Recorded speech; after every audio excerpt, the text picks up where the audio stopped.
Wayanad is the only constituency, not only in India, but in anywhere in the world, that has 2 members of parliament. ഞാൻ നിങ്ങളോട് നേരത്തെ പറഞ്ഞിട്ടുണ്ട്, വയനാട് എന്ന് പറയുന്നത് ഇന്ത്യയിൽ മാത്രമല്ല ലോകത്തിൽ 2 പാർലമെന്റ് അംഗങ്ങളുള്ള ഒരേ ഒരു പാർലമെന്റ് മണ്ഡലമാണ്.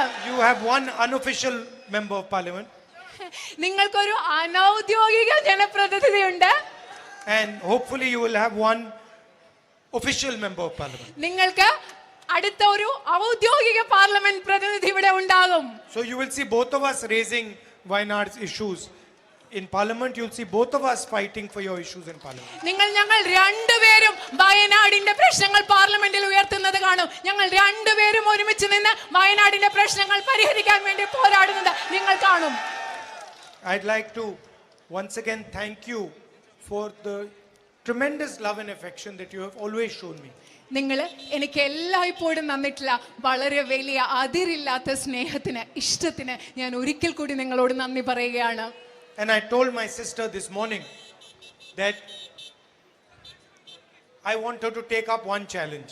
ഞാൻ ഇന്ന് രാവിലെ എൻ്റെ അനുജത്തിയോട് പറഞ്ഞു, ഒരു വെല്ലുവിളി നിങ്ങൾ ഏറ്റെടുക്കണമെന്ന് ഇന്ന് രാവിലെ ഞാൻ എൻ്റെ അനുജത്തിയോട് പറഞ്ഞു. In 5 years, 5 കൊല്ലങ്ങൾ കൊണ്ടാണ് ആ വെല്ലുവിളി.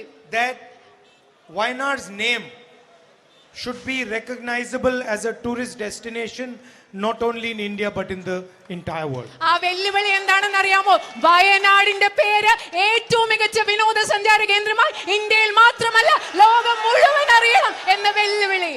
And I will help her in whatever way to do this. അത് ചെയ്യാൻ ഞാൻ എൻ്റെ അനുജത്തിയെ എനിക്ക് കഴിയാവുന്ന എല്ലാ വിധത്തിലും ഞാൻ സഹായിക്കും. Thank you very much, and I hope all of you will support my sister and make her win with a thumping majority. വളരെയധികം നന്ദി. ഞാൻ വിചാരിക്കുന്നു നിങ്ങൾ എല്ലാവരും എൻ്റെ സഹോദരിയെ പിന്തുണയ്ക്കുമെന്നും വൻപിച്ച ഭൂരിപക്ഷത്തിൽ എൻ്റെ സഹോദരിയെ വിജയിപ്പിക്കുമെന്നും. നന്ദി.